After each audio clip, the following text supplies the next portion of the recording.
Começa agora, Café com Política. Uma realização 96 FM e Jornal da Cidade. Eu sou o economista Reinaldo Café, seja muito bem-vindo à edição 133 do Café com Política, que tem oferecimento de Brambila, acreditando no futuro. Aqui na bancada para o programa de hoje, conosco o consultor Kleber Santos. Bom dia, Kleber. Bom dia, Café, bom dia, amigos. Jornalista João Jabur. Bom dia, Café, bom dia a nossa grande audiência. Jornalista Ricardo Bizarra. Bom dia a todos. E hoje, temos aqui inúmeros assuntos em nível nacional, estadual e local. A bancada aqui está nessa reta final do ano, mas a política não para. Vamos começar com esse recorte, o Kleber, da popularidade do Lula. O Lula disse que o lado cheio do copo dele ter 90% de impopularidade junto ao mercado financeiro é que ele ganhou 10 pontos, na verdade ele falou 10%, mas ganhou 10 pontos percentuais, porque ele entende que era 100% aí. O que nós temos aí dessa questão? E é uma visão crítica técnica, porque na verdade indagados, quem opera o mercado financeiro são economistas, consultores, dizendo, olha, nós estamos tendo dificuldade. Imagina você acordar todo dia tendo que entender para onde vai o dólar, mas não por questões técnicas, porque tem decisões equivocadas. Então é óbvio, que quem opera esse mercado fala, puxa vida, a minha vida era um pouco mais tranquila no passado. Como é que você viu essa pesquisa? Os números, Café, estão aqui, ó. A aprovação do governo, 3%. 3%? Tá bom, hein? Regular, 7%. E a reprovação subiu de 64% para 90% desde o levantamento anterior, que foi em março. Então, quanto à confiança no presidente Lula, caiu demais. 97% não confiam ou confiam muito pouco na figura do presidente, que é uma outra variação. E 96% rejeitam a atual política econômica do governo. Quer dizer, para 96% dos entrevistados, a política econômica do Brasil está indo no caminho errado. O índice anterior era de 71%. E para 88% dos executivos, o cenário vai piorar. Só 2% acham que vai melhorar e outros 10% esperam estabilidade. Então, Jabur, na verdade, como economista a gente avalia criticamente, não existe um modelo econômico. Eu concedi uma entrevista aqui na região e me perguntou, o que está acontecendo com o pacote, e eu rememorei, o que aconteceu no passado recente.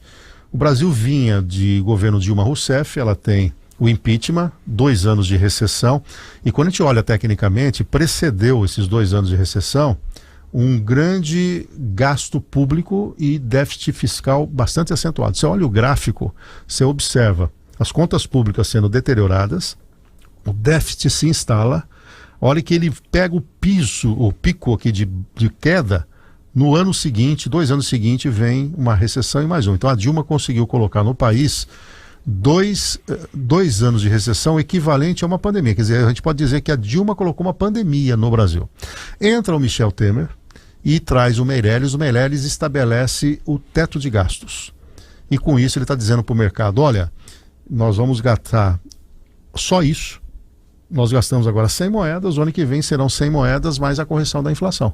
E isso trouxe uma tranquilidade de que nós não implementássemos no Brasil a dominância fiscal. O que é a dominância fiscal? É quando você tem a área fiscal fazendo o seu próprio trabalho e a política monetária já não consegue atenuar. Ou seja, não adianta você aumentar juros, etc., que a coisa não vai.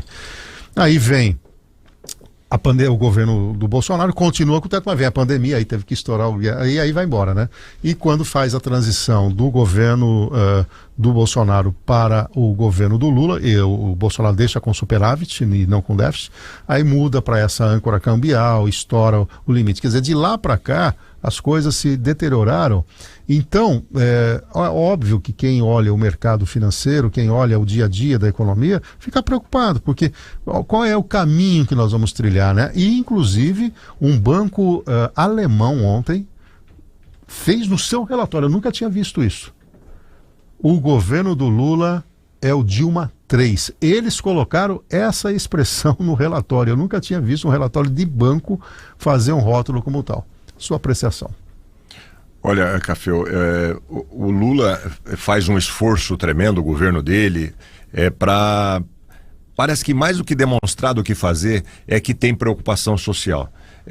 Mas está repetindo, na minha opinião, uma estratégia, um modelo usado lá no primeiro governo dele, mesmo no segundo, que já não tem mais efeito prático, já não tem, me parece, um sentido nesse momento de mudanças. O mundo mudou, o Brasil mudou de lá para cá e tudo muda mesmo, é natural que isso aconteça, né?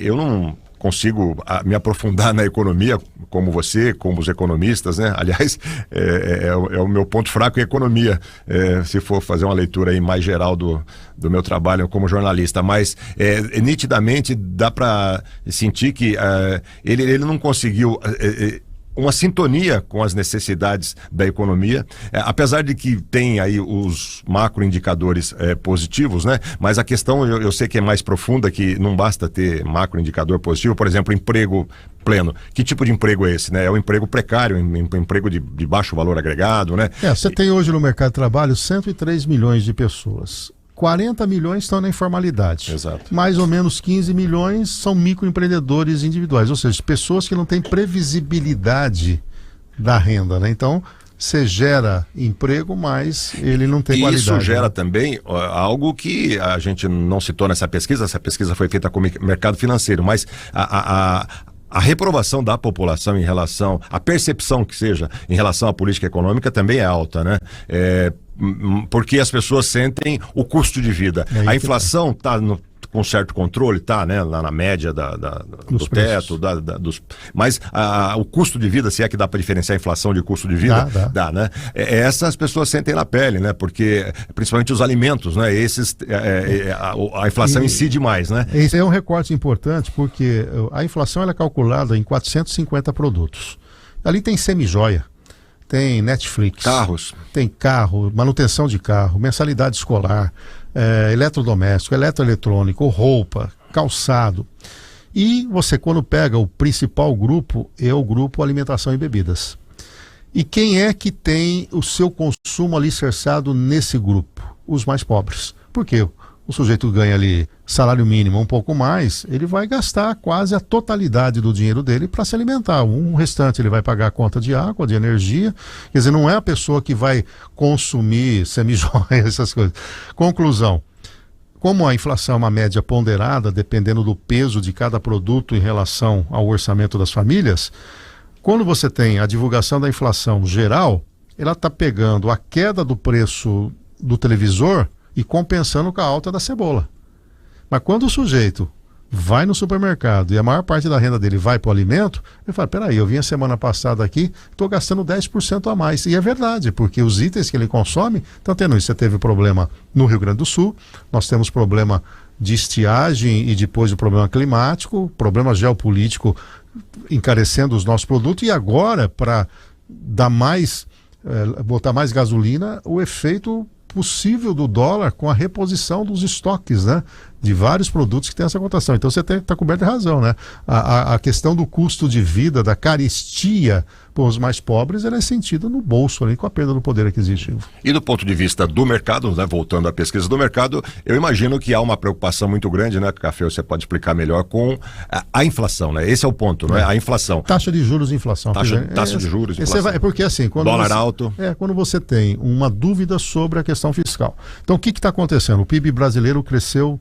0,9%, surpreendeu, vinha 0,8%. Então nós devemos fechar esse ano com um crescimento acima de 3%, podendo até chegar a 3,5%. Mas o que está puxando o consumo, que é aí que repete a Dilma? O consumo das famílias. De novo, o consumo das famílias cresceu. E além disso, os gastos do governo. Isso quer dizer o seguinte, numa linguagem bem simples, é como se o governo tivesse induzindo o crescimento econômico. Ele está dando mais crédito, está dando mais dinheiro, o dinheiro está circulando mais, milhões de brasileiros recebendo transferência de renda, nós somos 150 bilhões de reais de transferência de renda, Bolsa Família, etc. Só que você não tem a produção, né? Quando o sujeito está na casa dele, recebe o Bolsa Família, ele não produziu nada. Se ele está recebendo, é porque ele não está no mercado de trabalho, em tese. Se ele não está produzindo nada, você tem dinheiro, mas não tem produto. Então você tem aumento da demanda e não tem a oferta compatível. Os preços sobem. Como é que você combate parte da inflação? Aumentando a taxa de juros. E aí, quando você olha o endividamento público para financiar o Estado, tem desconfiança, você precisa também aumentar a taxa de juros, senão o investidor não compra títulos do governo. Ou seja, são duas variáveis que forçam o Banco Central a aumentar. Quando você olha o juro futuro, para 5 anos já está em 14,5%, com uma Selic de 11,25%. Conclusão, o olhar para o futuro é muito ruim. E aí, quando quem opera o mercado vai ser pesquisado, peraí, esse modelo não se sustenta. Então, acho que o maior problema é ali na frente, que esse bom momento da economia, dos bons indicadores macro, eles comecem a cair. É por isso que o Roberto Campos, lá atrás, falou do voo da galinha. Né? O que ele quis dizer com isso? Que galinha não voa. Como ela não voa, você cresce 3,5% no ano seguinte, você não tem sustentação, cai para 1%. E aí, para quem opera o mercado, é uma loucura. Certo, doutor Kleber? Com certeza. O que você queria agregar? Com certeza. É interessante também a gente observar, Café e João, que toda essa reprovação e desconfiança estão indo além das falhas econômicas. Abrange também deficiências políticas. Costumes também ou não? Acho que políticas e de comunicação, principalmente. Na política, por exemplo, nessa semana o presidente teve que tirar de votação na CCJ, na Comissão de Justiça da Câmara, o pacote anunciado pelo ministro Haddad, porque não ia ter voto suficiente para aprovar. Aprovou ontem, né? Mas bem apertado. Bem apertado. Então, assim, houve essa, na semana, a gente teve, ele seguiu esse aperto muito grande, ele percebeu que não tinha condição.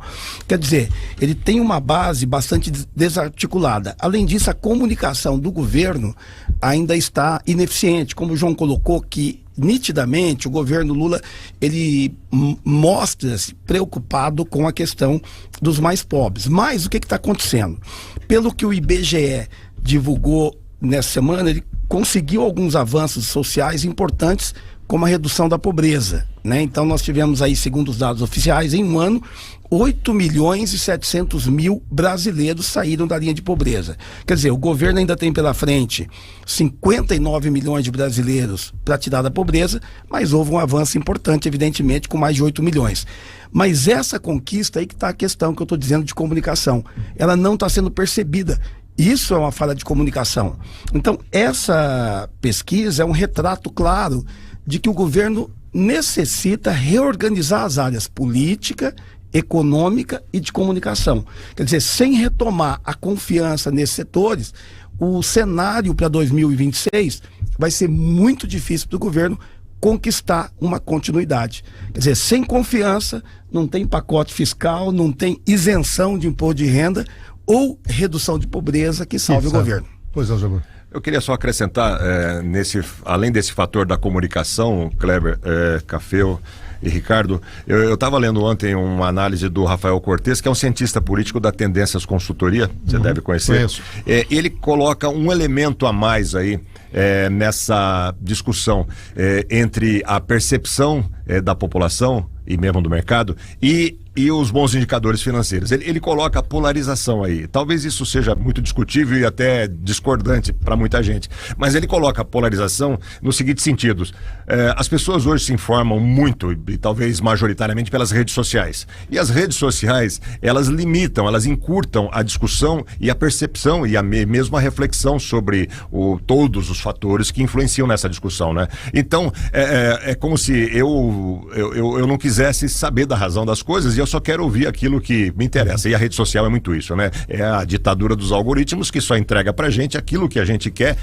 Os algoritmos percebem rapidamente e começam a te entregar só aquilo que te agrada, aquilo que te interessa.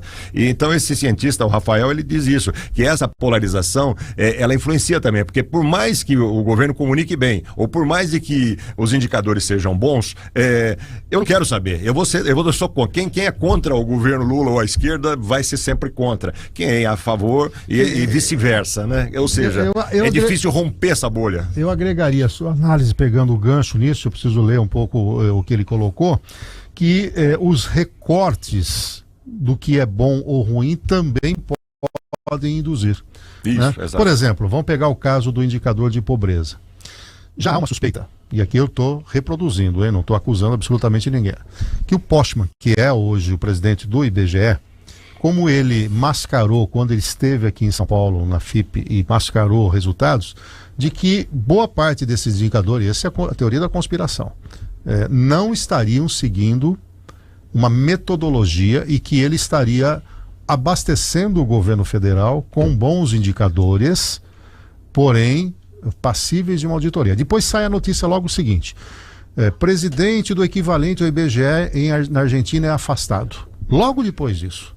Então vai na linha do que você está colocando. Quer dizer, olha, reduziu a pobreza, mas já vem uma postagem colocando que, olha, toma cuidado, eles podem estar manipulando essa informação. O que acontece no imaginário da população?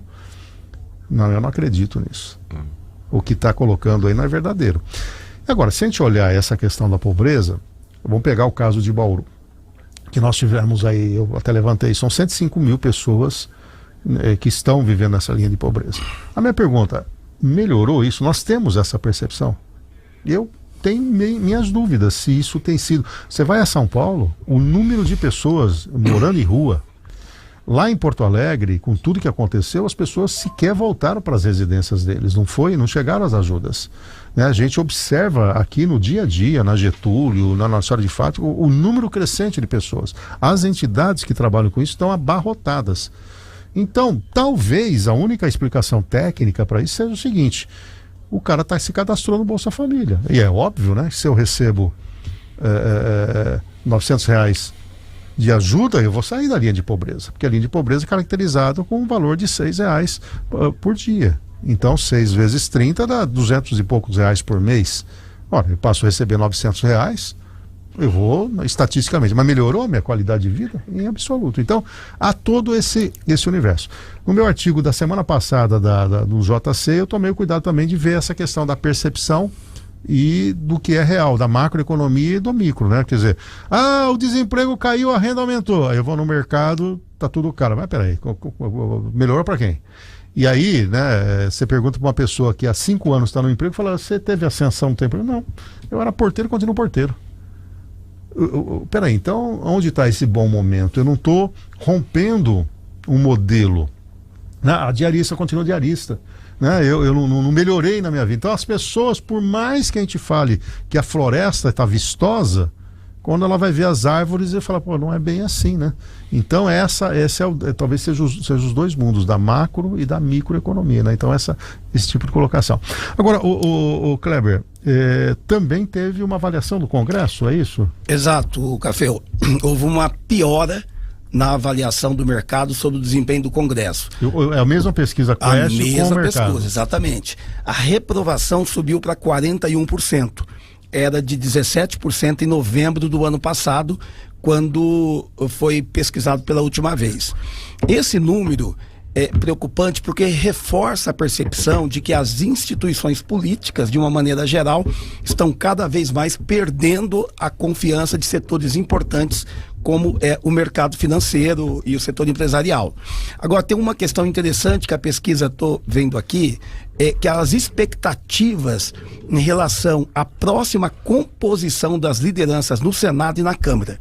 No Senado, 65% acreditam que o Davi Alcolumbre, se eleito, vai adotar uma postura de maior oposição ao governo. Né? Então, em relação ao atual presidente, Rodrigo Lira, o Pacheco. Então, isso não é uma boa notícia para o presidente Lula, porque uma oposição mais forte no Senado significa ainda mais dificuldade para aprovar pautas importantes para o governo. Já na Câmara, a pesquisa indica aqui que a coisa muda de figura. 63% dos entrevistados acreditam que o Hugo Mota, provável sucessor do Arthur Lira, será mais alinhado ao governo. Então, isso, por um lado, pode ajudar Lula a ter um respiro em meio às dificuldades do Senado, mas o desafio continua sendo a necessidade de também se fortalecer no plenário. Então, o que a gente deduz de tudo isso é que o cenário exige mais habilidade política do que nunca nesse momento, e qualquer erro aí pode custar caro para o governo. E antes da gente fechar para o intervalo, e esse comentário do Lira apontando que a direita teria praticamente só o Bolsonaro e que o Lula potencialmente é o grande candidato. Ele teve esse pronunciamento aí como se tudo que está acontecendo em torno do Bolsonaro o tornasse ele elegível. Na verdade, eu diria que é um equívoco muito grande falar que se resume ao Bolsonaro. Existe, por exemplo, de uma maneira geral, uma percepção de que a direita, se unindo ao centro-direita, poderá repetir o sucesso do Ricardo Nunes lá em São Paulo. Inclusive, houve nessa semana uma reunião entre Bolsonaro, diversos empresários, entre eles o presidente da Riachuelo, e também estava presente o Murilo, que é o presidente do Paraná Pesquisas, nessa reunião, essa semana, e o Murilo apresentou um relatório mostrando o resultado da pesquisa mês a mês que ele vem fazendo no Brasil. E, segundo palavras do Murilo, esse é o melhor momento do Bolsonaro e da direita no Brasil. Ele disse isso na reunião. E o Ricardo Nunes colocou que poderia se repetir a mesma frente que aconteceu em São Paulo. Tinha mais de 12 partidos, me parece, em torno do Ricardo Nunes. Então, o Ricardo Nunes está meio que retribuindo o apoio que teve, e nessa reunião, nessa semana, ele colocou isso: olha, vamos tentar, já começou uma articulação em função da próxima eleição para presidente, então com a presença do Ricardo Nunes, então ele está embarcando também e colocando isso: olha, vamos unir a direita com o centro-direita, e aí a gente provavelmente vence a esquerda.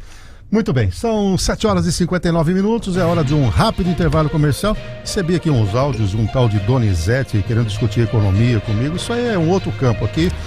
Estou comentando dentro dos meus 40 e poucos anos de formado em economia, né? Fazendo palestras, desenvolvendo, fazendo leitura. Respeito a sua opinião aqui, mas esse não é o foro adequado aqui. Se você quiser manter contato comigo no privado, a gente marca um bate-papo, manda também as suas qualificações aqui pra gente melhorar o debate.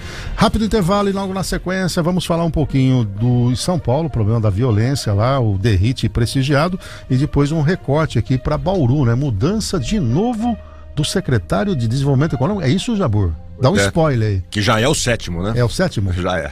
Número perfeito, hein? Vai fechar em 7, porque ele vai ficar até o final do mês, aí o 8º vai começar no... Aí vai ser o primeiro. Vai ser o 8º primeiro.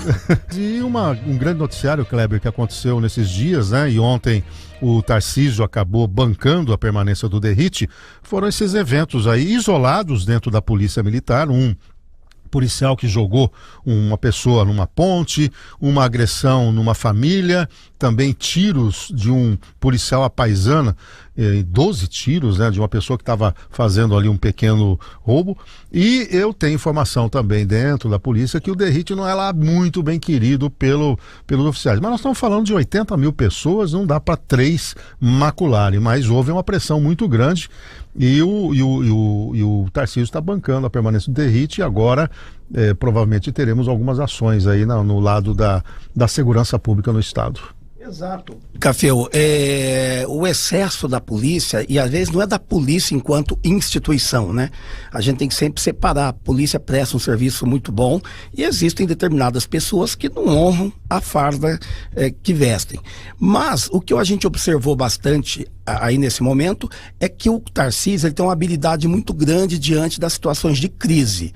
Automaticamente exigiu a punição, exigiu que se fizesse o que tivesse que ser feito no sentido de punir esses policiais, e ao mesmo tempo ele já flexibilizou uma coisa: olha, aparentemente talvez eu esteja realmente equivocado em relação à câmera corporal. Eu sempre disse que a câmera não é legal, não é bom, mas diante de tudo isso eu acredito que tenho que rever essa posição e vamos discutir. Então esse é o lado bom, a política tem que ser assim, não tem que, porque eu defendo uma ideia, ela seja boa ou ruim, eu tenho que defender de todo jeito, tem que flexibilizar, conversar e ter um consenso a respeito disso. É o que eu acho que vai acontecer. Então ele não está se saindo mal até o momento, não. Ele pode manter o DERIT, mas pode mudar algumas coisas aí nesse sentido. Lembrando que aqui a câmera corporal que ele está implantando, o policial vai ligar quando for importante, e tem uma central que pode ligar automaticamente, ou seja, não vai ser aquela de ficar 100% do tempo ligado, né? Para dar um pouco de liberdade também para o policial. Como é que você vê tudo isso? E acho que esse posicionamento, o Jabur, de manutenção do DERIT mostra que ele tem um núcleo duro ali que governa o estado, ele não abre mão dele, do Kassab e de outros ali que são muito próximos, né? Café, sempre foi um grande desafio para os governadores o controle das polícias, né? Isso não é exclusividade desse governo. A polícia é um órgão, de certa forma, autônomo, né? Ali em relação ao organograma geral do governo, ao fluxograma, às decisões, etc. Ela tem autonomia e é bom que tenha mesmo, né? Mas está ligada ao governador. O governador é o comandante geral da polícia, né? Em última análise. E eu acho que nesse episódio mais recente, nesse problema que o Tarcísio está enfrentando, ele tinha que manter o Derrite, claro.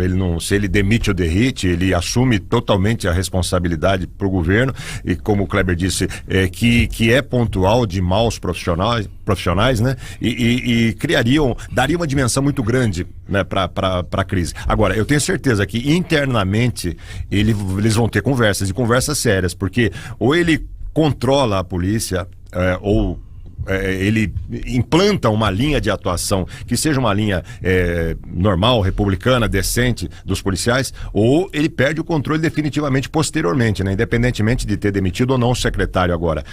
Aliás, há quem analise que a própria postura do Derrite é meio que uma carta branca para aqueles que já têm a propensão a serem mais violentos, de cometer esses excessos, né? Porque o Derrite seria um cara com uma linha mais liberal no sentido não econômico, né? Mais liberal no sentido da atuação do policial, da força, do uso da força. E isso é entendido pela tropa muitas vezes como, olha, tô liberado para bater. Então o Tarcísio vai ter que ter uma conversa muito séria, primeiro com o Derrite, e depois o Derrite vai ter que segurar essa tropa. E outro recorte também, que é um policial estressado, né, que tem hoje problemas até psicológicos. Muitos saem pela manhã, não retornam, a informação que chega, o sujeito vai com o menor valor possível na carteira, porque ele não sabe se vai sobreviver.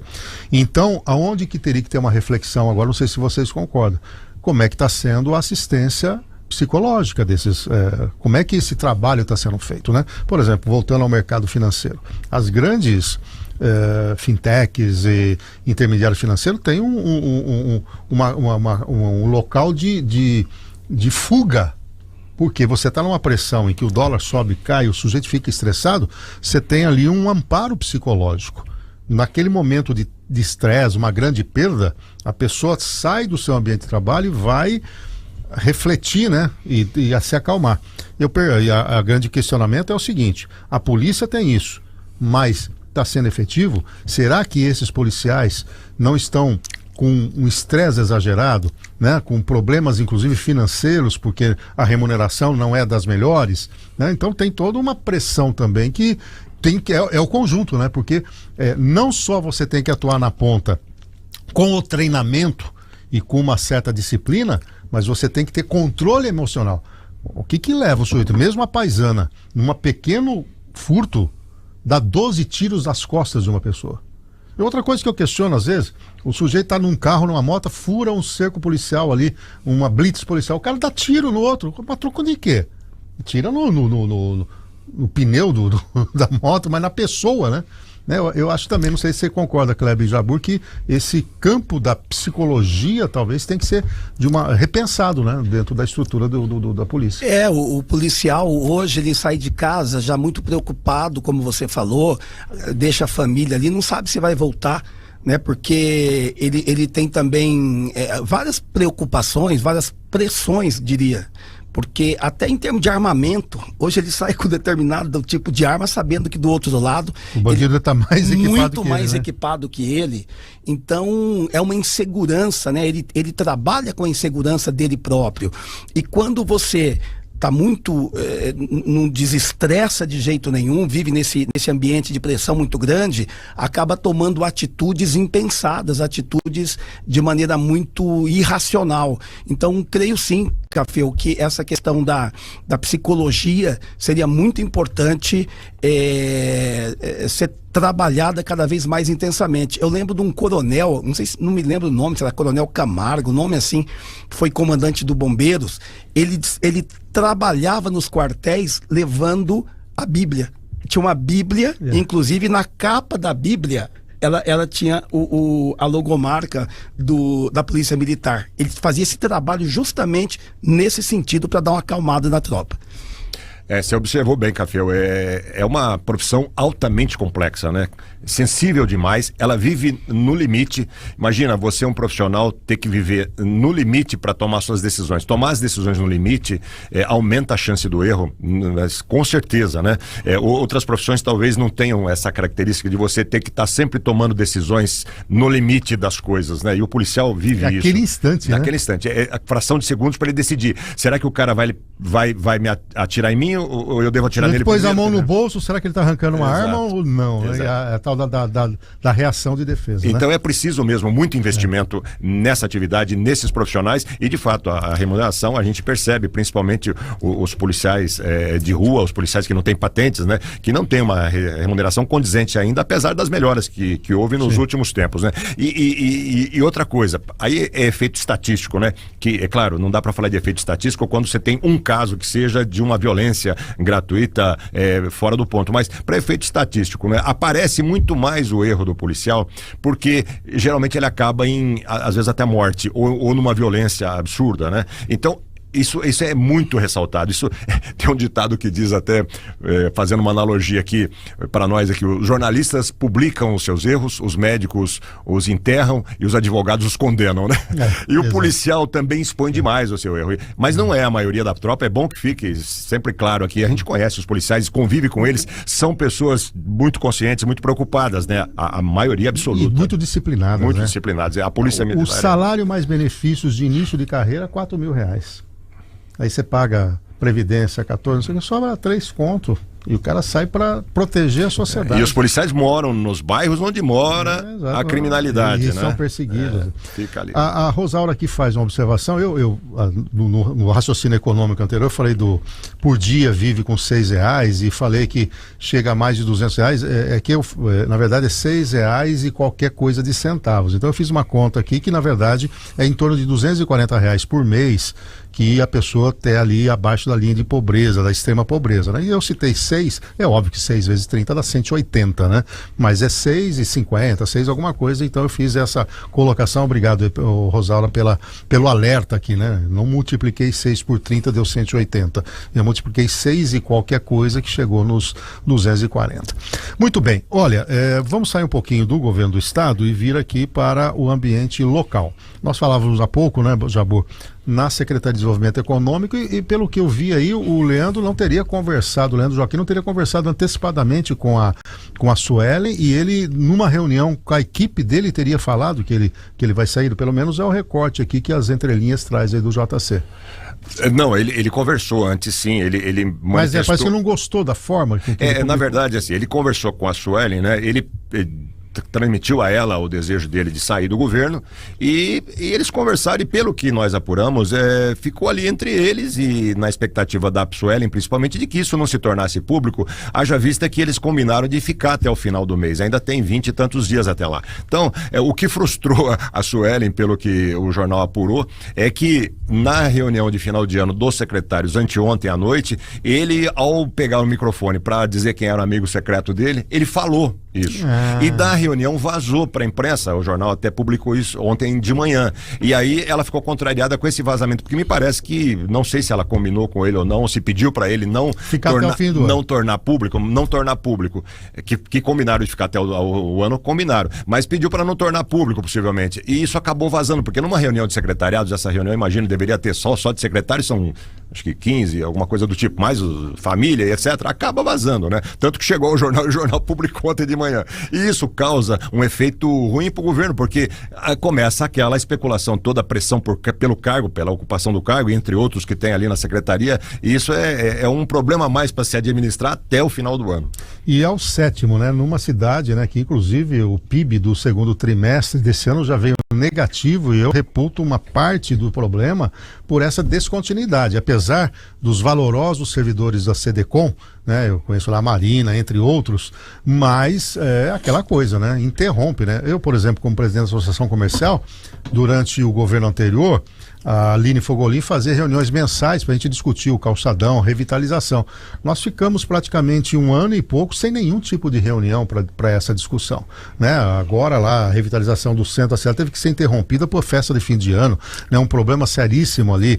Nós não temos, pelo menos apontado pelo Meira, nenhuma empresa industrial relevante instalada nos distritos nos últimos 4 anos. E uma Secretaria de Desenvolvimento Econômico, ela tem esse cordão. Por falar na Aline Fogolin, ela foi recrutada lá para Lençóis Paulista, né? Quer dizer, um talento dessa e tudo que foi feito aqui foi reconhecido por uma cidade que hoje está bombando no ponto de vista de crescimento econômico, né? Então, 7 secretários é um pouco demais, apesar da própria Sueli ter dito que é normal, a gente troca, mas não é normal, né? 7 pessoas comandando, não tem processo e projeto que sigam de uma maneira contundente. Cada um que vem vai tentando reinventar. Ah, mas não, é continuar. Não é. Eu entrevisto os que entram aqui, todo mundo vai começar a inventar a roda de novo, né? Então é muito complicado e é um desperdício de recursos, inclusive, né? E eu diria mais, Café, eu acrescentaria o seguinte: na minha opinião, no segundo governo, a Secretaria de Desenvolvimento Econômico, ela vai ter um papel ainda mais relevante, em função de que vamos considerar que a cidade teve uma curadoria considerada satisfatória, uma zeladoria considerada satisfatória pela população que reelegeu o prefeito. Ok, vamos considerar assim, entre tantos problemas que a gente sempre discute aqui. Mas o que é que vem agora pela frente? Qual é o desafio para Bauru? É se desenvolver, é aumentar a renda, aquilo que a gente estava falando no primeiro bloco, ter uma política de fato real, verdadeira, com consequência, com continuidade de atração de investimentos.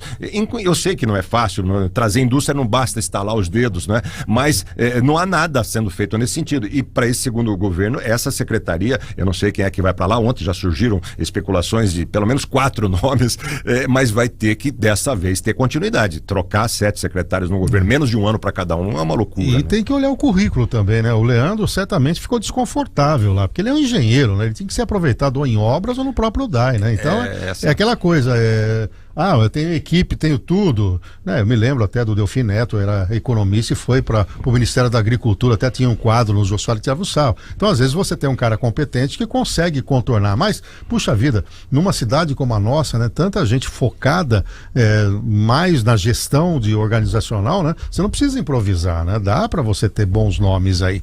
E aí, meu caro Kleber, tem também uma notícia dando conta, e o próprio JC trouxe, nós falamos aqui, do Rodrigo Mandaliti começando a mexer seus paus. Ele está ocupando mais as redes sociais agora. Você acha que está ainda tímido? É um caminho, porque pelo que a gente apurou, né, Jabur, ele teria um acordo com a Suelen, da Suelen apoiar o Rodrigo para deputado estadual, criando um problema até com a mãe dela, que talvez vá para deputado federal, lembrando? O próprio Rodrigo falou isso, né? Tornou público. Ela tem um acordo comigo. Tem um acordo com ele e foi falado com o Tizoco, né? No blog videocast, dele. Né? Do Tizoco. E a mãe da prefeita agora está com horário também em rádio, lá na 94, né? Com pílulas diárias, que é uma maneira de você também fixar nome, né? Muita gente fez isso no passado, Pedro Tobias fez, a Thelma Gobi fez, quantos outros o Parreira, né? Sempre usou também dessa meta. Como é que você vê aí um nome de um empresário aí tentando se colocar nesse ambiente político? Na verdade, nós sabemos que Bauru tem espaço para novos nomes, Bauru tem condição de eleger deputado, e a gente tem essa falha, né, na cidade, pelo tamanho da cidade, não se justifica mais a cidade continuar dependendo de nomes de fora. Chegou a hora, já passou da hora da cidade ter o seu representante lá em Brasília ou em São Paulo, na Lesp. Quanto a ocupar mais as redes sociais, esse realmente é o momento certo, porque como a gente tem dito aqui, uma nova campanha, ela começa a partir do momento que o anterior toma posse, tem que ser automaticamente. Para quê? Tem aqueles que vão construir imagem. Porque o que é essa imagem? Até essa semana me perguntado, escuta, o político bonito tem mais chance do que o político feio? Quem que tem mais chance? Não é essa imagem. Claro que ajuda, é óbvio. Agora, vai muito mais que isso. São as ideias, né? O próprio jeito de falar, de se comunicar. O posicionamento. Então, isso sim é uma construção real de imagem, que deve começar imediatamente. Então, não é só estar nas redes sociais. Esse é algo que os políticos têm que ter muita noção.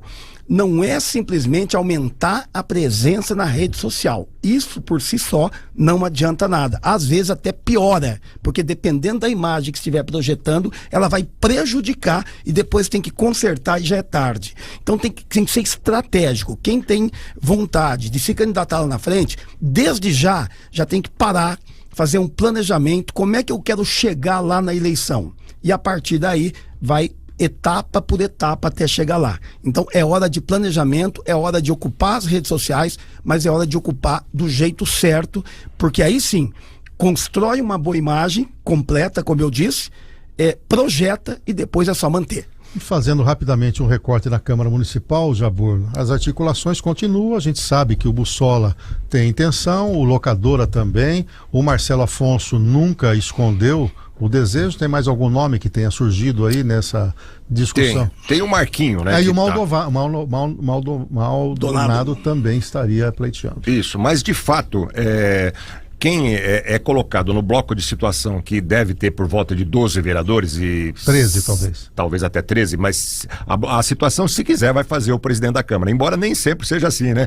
Quando racha em 3 a Câmara, por exemplo, pode surgir um nome como surgiu do Segala, numa das eleições recentes aí, que não era a situação se dividiu e se juntaram e o Segala ficou como o Tertius, né, dessa história. Mas os nomes mais fortes nesse momento, Café, segundo a gente apura, são os do Marquinho. O Sandro, nesse momento, teria sido convencido a recuar um pouco da sua pretensão para deixar fluir a possível candidatura do Marquinho. E há quem aposte que o Marquinho também teria rejeição, assim como o Sandro, na bancada, e que no final das contas o candidato da situação seria o Juninho. E o Juninho já sinalizou que não quer, mas que é um soldado do partido e que poderia, em última análise, ocupar essa função. Há quem aposta que no final das contas, isso se decide lá na véspera, vai ser o Juninho. E pelo lado da oposição, o Locador é o nome hoje mais cogitado, né? Embora a oposição esteja mais na expectativa de ver o que vai acontecer, porque ela por si só não vai conseguir. Vai depender um pouco do racha da situação. Isso, a aposta é essa, e vai ter muita proposta nesse meio tempo aí, e propostas saborosas, inclusive. A gente sabe de cada história que acontece na véspera da eleição, né? É uma loucura. Chegam e oferecem o mundo, o sujeito balança, depois tem que ser puxado de volta, é uma loucura isso. Muito bem, Jabor, um abraço pra você, boa semana, até sexta-feira que vem. Obrigado, um abraço, bom final de semana a todos. Kleber, bom dia, bom fim de semana e continue firme aí no seu trabalho. Vamos nessa, um ótimo final de semana para todos que nos acompanharam nessa manhã. O Café com Política volta sexta-feira que vem às 7h30 da manhã. Eu e o Bizarra e o Douglas William e o Colim voltamos na segunda-feira às 6 da manhã. E a você uma excelente sexta-feira, um ótimo final de semana. A gente volta a se falar na segunda-feira, bem cedinho, às 6 horas da manhã, em mais uma edição do Cidade 360. Para você, um ótimo final de semana. Tchau, tchau.